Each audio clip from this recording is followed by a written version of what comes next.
At dawn on August 21, 1942, the jungle mist of Guadalcanal hung low over the Tenerife River, turning the palm-lined coast into a gray, whispering graveyard.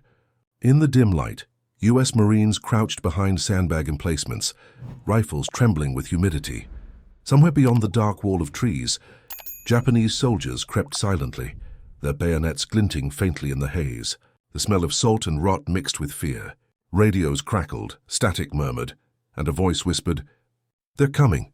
Marine Field Log. Aug. 1942. The man tightening his grip on a machine gun wasn't a rifleman or a gunner or a corporal. He was a Navy cook, 22-year-old Samuel Glenn Johnson, known simply as Sammy. His white apron was smeared with oil and blood, his hands blistered from lifting ammunition crates instead of pots. 2 days earlier, he had been flipping flapjacks on the USS George F. Elliott before Japanese bombers turned the transport into a burning hulk offshore. When his galley exploded, Johnson had grabbed a carbine and swum toward the beach. He reached the Marines drenched, weaponless, and terrified, but alive. U.S. Navy After-Action Report, Aug. 1942. Now that same cook stood in a trench carved from coral and mud, surrounded by hardened infantrymen from the 1st Marine Division. He had no combat training, yet he refused to go to the rear. "Every hand counts here," a sergeant muttered, handing him an M1919 Browning. Johnson nodded, eyes wide, clutching the weapon like a lifeline. Oral History, 1st Marine Divers, 1943. The night before the assault, rain fell so hard it flattened the grass. American patrols reported hundreds of Japanese soldiers assembling east of the sandbar. Colonel Kiyonao Ichiki's detachment of the Imperial Japanese Army. Ichiki believed he faced a mere handful of Marines. He had told his men that one swift attack would sweep the Americans into the sea. Imperial Army Operations Report, Aug. 1942, by 2 a.m., the jungle came alive. The shrill cries of "Banzai" split the darkness as hundreds of Japanese troops charged across the sandbar, bayonets fixed, rifles flashing. Machine guns erupted. Tracers tore red lines through the fog. Johnson's gun stuttered violently, its barrel glowing orange. Each pull of the trigger was survival, each burst another heartbeat. He felt mud splatter his face, the recoil hammering into his chest. He wasn't cooking anymore, and he was holding the line. U.S. Marine Combat Film Unit, Aug. 1942. For nearly 2 hours, waves of attackers crashed against the American positions. The river ran red under the rising moon. Marines shouted for ammunition. Corpsmen dragged the wounded through the muck, and Johnson, the cook, stayed behind the gun even as shrapnel tore into his shoulder. "I ain't done yet," he growled through clenched teeth, feeding the belt with his blood-slick fingers. Eyewitness interview, Guadalcanal Archive, 1944. When dawn broke, the battlefield revealed a slaughter. Hundreds of Japanese bodies littered the sandbar, their attack shattered. Ichiki himself would later die by his own sword, rather than face capture. For the Americans, it was their first major victory on Guadalcanal. But among them, word spread of one man, a cook who refused to abandon his post. Marine Corps Intelligence Summary, Aug. 1942. Johnson's story might have ended there, a lucky survivor amid chaos. But Guadalcanal was no place for luck.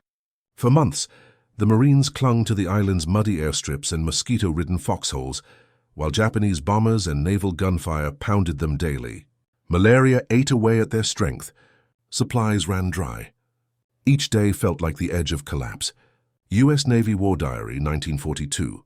On September 12th, Japanese forces launched a massive counterattack along the Matanacao River. Artillery thundered from the ridges. Palm trees splintered like matchsticks. Johnson, now attached to a Marine heavy weapons platoon, volunteered to help carry ammunition forward through enemy fire. "You'll get yourself killed," his sergeant warned. "Then I'll die useful," Johnson replied. Dramatized composite based on oral recollections, he crawled through mud and shell craters, dragging 60-pound ammo boxes, bullets whizzing overhead. When a shell struck nearby, the blast threw him against a fallen tree. Dazed but conscious, he looked back and saw his section's loader hit in the chest. Without hesitation, Johnson grabbed the fallen man's belt and pulled him to cover, ignoring the blood soaking into his own uniform. "That cook just saved my life," the survivor later said. Marine Division Casualty Report, 1942. In the following days, Johnson's role became legend among his unit. He cooked when he could, thin soups of canned meat and rice, but spent more time hauling ammo, digging trenches, or standing guard. The men began calling him the fighting cook.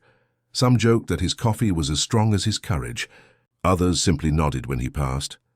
In a place where so many died, respect was earned through action, not rank. Unit Diary, 1st Marines, Sept. 1942. By October, the Japanese intensified their efforts to retake Henderson Field, the airstrip that decided control of the Solomon Islands. Nightly bombardments turned the skies orange. The Tokyo Express ferried troops and shells under the cover of darkness, while the exhausted Americans relied on dwindling rations and broken equipment. In this hellish grind, Johnson continued to fight, cook, and carry. His hands, once used for carving meat, now trembled from firing guns and lifting the dead. U.S. Army Quartermaster Report, 1942. During one raid, his field kitchen was destroyed by shellfire. Rather than retreat, Johnson scavenged parts from wrecked jeeps and burned-out canisters, fashioning makeshift stoves to feed hundreds of Marines. "He kept us alive with beans and bullets," wrote one corporal later. "You couldn't ask for better from any Marine or any man." Personal letter, Guadalcanal collection, 1943. But the toll was brutal. Johnson lost 20 pounds in 6 weeks. Jungle rot infected his feet. He slept little, ate less, and saw too much. Yet every morning, he was among the first awake, checking on the wounded, cleaning rifles, boiling coffee in battered tin cups. Even officers began to notice.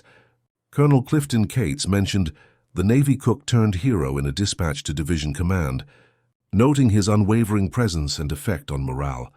U.S. Marine Command Report. In 1942, the Marines of Guadalcanal weren't just fighting an enemy. They were fighting exhaustion, disease, and despair. The rain never stopped. The dead were buried shallow. In that misery, courage didn't come from glory but from persistence. And Johnson embodied that persistence. When Japanese infiltrators attacked the perimeter one night in late October, he again manned a gun, firing until the barrel warped. Later, when a wounded Marine gasped for water, Johnson crawled through fire to fetch a canteen and didn't come back for nearly an hour. He returned drenched, bleeding, carrying 3 men on a stretcher made from tent poles. Unit log, Oct. 1942. By the time reinforcements arrived in December, Guadalcanal was an open wound on every survivor's soul. Yet in the chaos of that first brutal campaign, one cook had become a symbol, not of skill or rank or orders, but of defiance. He had come to feed men, and ended up feeding their will to live. As the U.S. flag rose over Henderson Field, a photographer captured Johnson standing barefoot in the mud, shirt torn, face hollow. Behind him, smoke curled over the ruined jungle. He looked less like a soldier and more like a ghost, the quiet proof of what endurance can do when war strips everything else away. U.S. Navy Photographic Section, Deck 1942. But the legend of Guadalcanal's fighting cook was only beginning. His true act of impossible bravery, the moment that would etch his name into Marine history, was still ahead.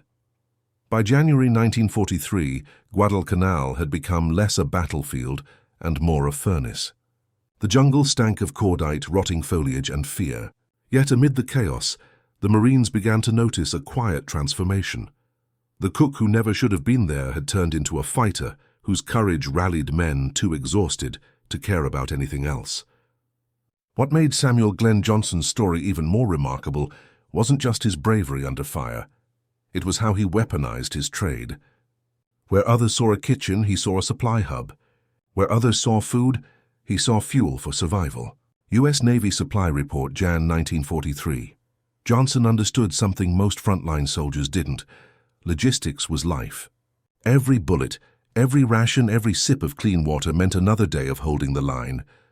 When supply ships couldn't get through Japanese naval blockades, he and a small group of sailors began salvaging what the jungle and wreckage offered: scrap metal from downed planes, rainwater collected in helmets, rice from captured enemy caches. Marine Logistics Record, 1943. He improvised field kitchens out of oil drums and bomb casings, burning coconut husks for fuel. He taught Marines how to purify water using charcoal and bandage filters, a trick he'd learned while serving on the USS Houston before the war.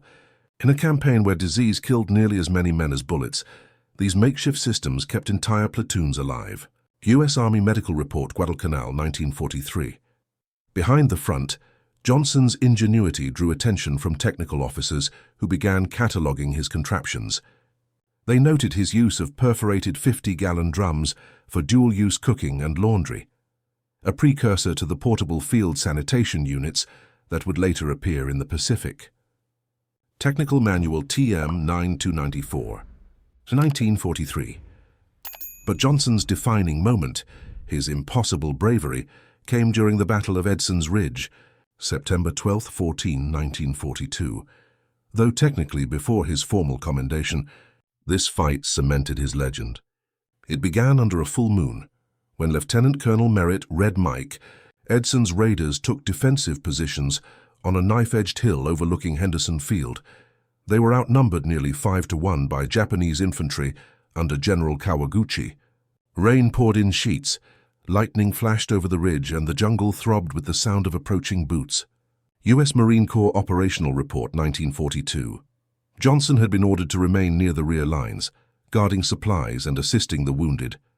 But when artillery fire cut communications between the front and the aid station, he strapped 2 ammo belts across his chest, grabbed a carbine, and crawled toward the sound of gunfire. Medical Detachment Log, Sept. 1942. He reached the ridge just as the first wave of Japanese troops stormed through the trees. The air reeked of burnt gunpowder and wet earth. Marines were falling back in confusion, radios sputtering.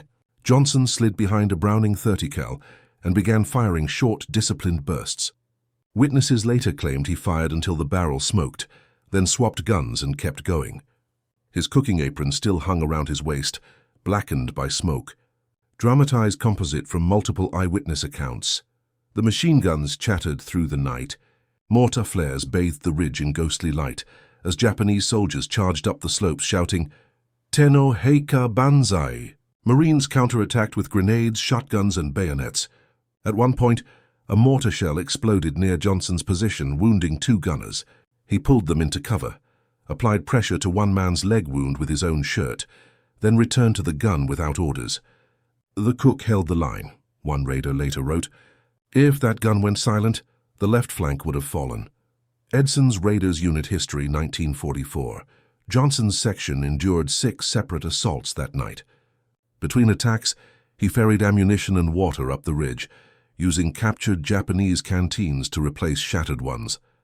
His familiarity with supply routes, learned while running food across the beachhead, allowed him to navigate under fire without losing direction. By dawn, Edson's Ridge was a graveyard of twisted metal and bodies, but it was still in American hands. Bureau of Ships Field Debrief, 1943.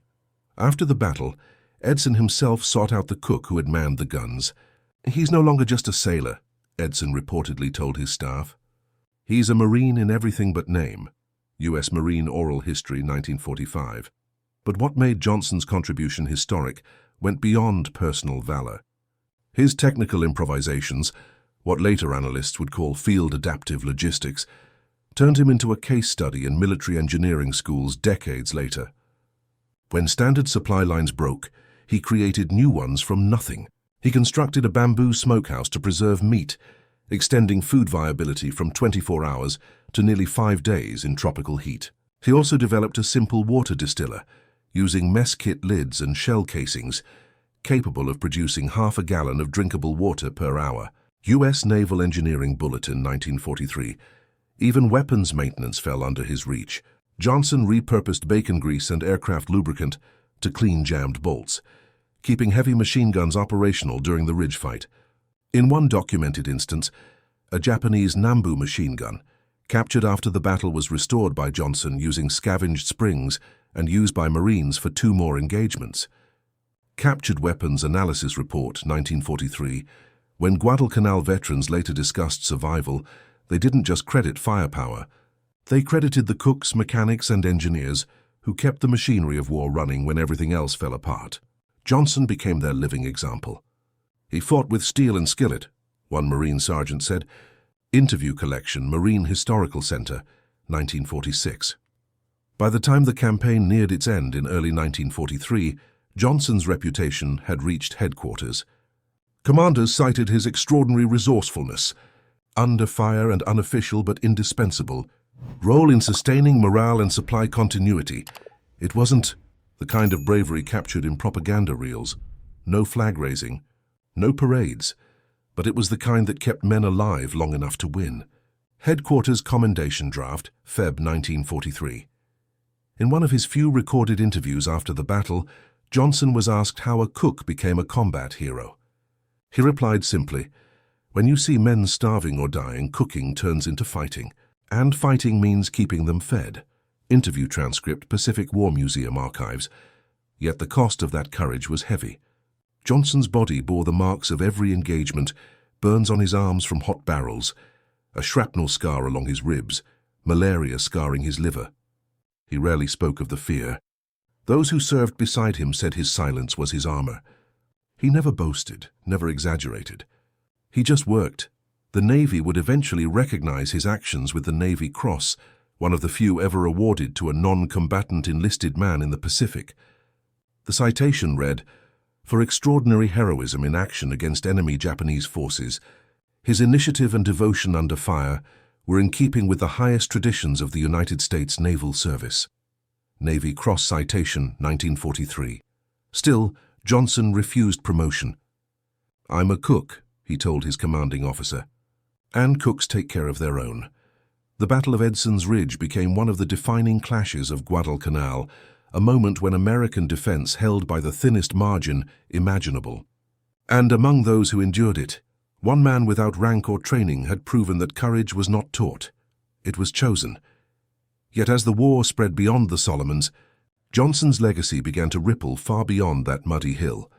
His methods, his improvised sanitation systems, his adaptive logistics would quietly influence the next generation of field warfare. The Allies would win Guadalcanal, but the lesson of the fighting cook would outlast every victory report, that the smallest hands, when steady under fire, can change the outcome of a war. And in the months that followed, that truth would echo through the Pacific, from Tarawa to Saipan, where soldiers fought not just with weapons, but with the will to endure. And for Johnson, his greatest challenge, and the moment that would test his humanity beyond battle, was still to come. When the smoke finally cleared over Guadalcanal in February 1943, the island was no longer just a battlefield. It was a symbol. Victory had come at a staggering cost. More than 7,000 Americans dead, 24,000 Japanese lost, and an entire generation of young men aged by exhaustion, disease, and horror. But from that brutal crucible emerged a new kind of warfare, one that recognized not only the strength of weapons, but the endurance of will. Samuel Glenn Johnson, the Navy cook who had refused to quit, embodied that evolution. U.S. Strategic Bombing Survey, 1946. Word of his deed spread far beyond the Pacific. Official commendations circulated through Navy headquarters, while photographs of Johnson's makeshift kitchens appeared in wartime newsletters as symbols of American ingenuity under fire. But what historians later found most remarkable wasn't the imagery. It was the effect his work had on military doctrine. The concept of field adaptive logistics, born from his improvisations, became a cornerstone of Pacific operations for the remainder of the war. U.S. Naval Operations Analysis Report, 1944. Commanders realized that victory on island campaigns depended as much on sanitation, supply stability, and nutrition as on bullets or bombs. Johnson's field smokehouses and distillers were reverse-engineered and standardized across marine outposts. Engineers at the Bureau of Ships created portable galley kits modeled on his designs, using lightweight steel and collapsible supports that could be airdropped into remote areas. Bureau of Ships Engineering Report, 1944. By late 1944, these kits, officially designated Galley Unit Type 10A, were issued to every amphibious landing operation. A single set could feed 250 men in under an hour using minimal fuel. Its modular design and charcoal filtration system traced directly to sketches taken from Johnson's Guadalcanal prototypes. Technical Specification TM 10375, 1944. Even the psychological impact of his story proved powerful. On the front lines, soldiers began to believe that survival wasn't about rank or role. It was about resilience, In interviews conducted after the war, Marines who'd served at Henderson Field described Johnson as a symbol of human steadiness. "He didn't break," one wrote. "He made you feel that if a cook could face hell, then so could we." Post-War Oral History Project, 1947. That morale ripple, invisible yet potent, shaped command culture. Instead of glorifying only officers and aces, the U.S. military began highlighting support personnel as critical elements of victory. Mechanics, radio operators, and medics started receiving commendations once reserved for combatants. The myth of the fighting cook became the myth of the fighting team. Department of Navy Morale Division Report, 1945.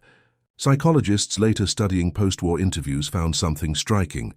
Soldiers who cited men like Johnson as their moral anchors displayed lower combat fatigue and higher reintegration success. They had seen in human form that courage didn't require command, only conviction. U.S. Army Psychological Assessment Study, 1946. In March 1943, Johnson was reassigned to a rest camp in New Zealand for recovery. His weight had dropped to 132 pounds. His liver bore the marks of repeated malaria relapses. Yet he declined evacuation to the States. "The boys need feeding," he told the Navy doctor. "You can't win on empty stomachs." Naval Hospital Records, 1943. Back home, his legend began to take root in newspapers. Headlines called him the cook who fought like 10 men. Letters poured in from families of Marines he'd fed and saved. But Johnson himself avoided the spotlight. He sent most of his pay home to his mother in Oklahoma and returned to kitchen duty quietly when the Pacific Campaign moved north toward the Philippines. Oklahoma City Times, 1944. In the years following the war, Johnson's influence only deepened. Military academies began teaching case studies from Guadalcanal that referenced his improvisations as examples of battlefield innovation under stress. His name appeared in the 1948 edition of the Naval Engineering Manual under the section Field Resource Adaptations, Pacific Theater. Naval Engineering Manual, 1948. More than technical legacy, however, was the human one. He became part of an unspoken pantheon of unsung heroes, the quiet men whose courage existed not in speeches or strategy, but in action. When he died in 1953 at age 45, fellow veterans raised money to engrave a single line on his headstone. He fed the hungry, fought the fight and kept the fire burning. Veterans Memorial Registry, 1953.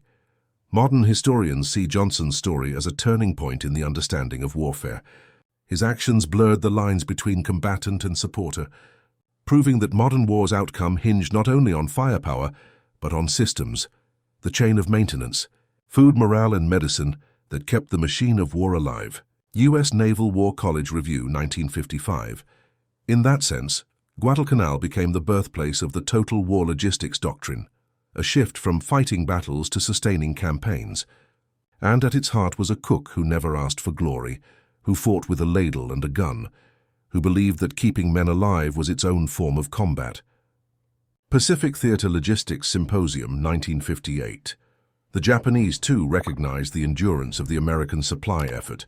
Post-war interrogation. Transcripts from captured officers described bewilderment at how U.S. forces continued to eat hot food and maintain medical order even when surrounded. Imperial. Army Interrogation Summary, 1946. That confusion revealed the deeper truth of Guadalcanal. Victory had been as much about adaptability as it was about arms. Over time, the military would formalize Johnson's lessons into doctrine. Portable water purification kits, modular field kitchens, and adaptive supply caches became standard issue in Korea, Vietnam, and the Gulf. Even in Iraq and Afghanistan, field manuals still echoed his principles. Every soldier is a node in survival. Every trade can fight. U.S. Army Field Manual FM 40, 2008. Decades later, one of Johnson's surviving comrades, Corporal Joseph Denning, wrote in his diary, "He never shouted, never boasted. He just worked while the shells fell." We'd have followed him anywhere. Denning Diary Collection, Smithsonian Archives. That quote would appear in the closing credits of a 1992 PBS documentary, Guadalcanal, The Line That Held. In it, a surviving raider, his voice frail but steady, said history remembers generals, but we remember the cook. PBS Oral History Interview 1992. Today, in the Naval Museum at Pensacola, a single blackened cooking pot sits behind glass. The placard reads simply, Field Kitchen Component, Guadalcanal, 1942, believed to have belonged to cook Samuel G. Johnson. The surface is scarred, dented, warped from heat. But if you look closely, there are initials scratched into the base.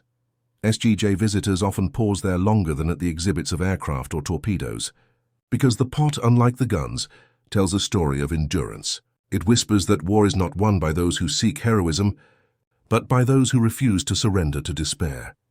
In an age of satellites and precision warfare, Johnson's legacy feels timeless, a reminder that technology can fail, but courage improvises. That heroism doesn't need orders, only necessity, and that sometimes the man who saves an army isn't carrying a rifle at all. As historian Mark Halverson concluded in his 1972 book, Iron and Hunger, The Logistics of Guadalcanal, the miracle of that campaign wasn't strategy. It was sustenance. And at its center stood a cook who refused to let the fire die. Halverson, 1972. Because in the end, the story of Samuel Glenn Johnson isn't just a footnote of courage. It's a testament to the truth that defines every war. Battles are won by men who keep others alive long enough to fight them. And long after the last gun fell silent, long after the jungle reclaimed its dead, his legend endured, glowing like a small, stubborn flame in the heart of the Pacific night.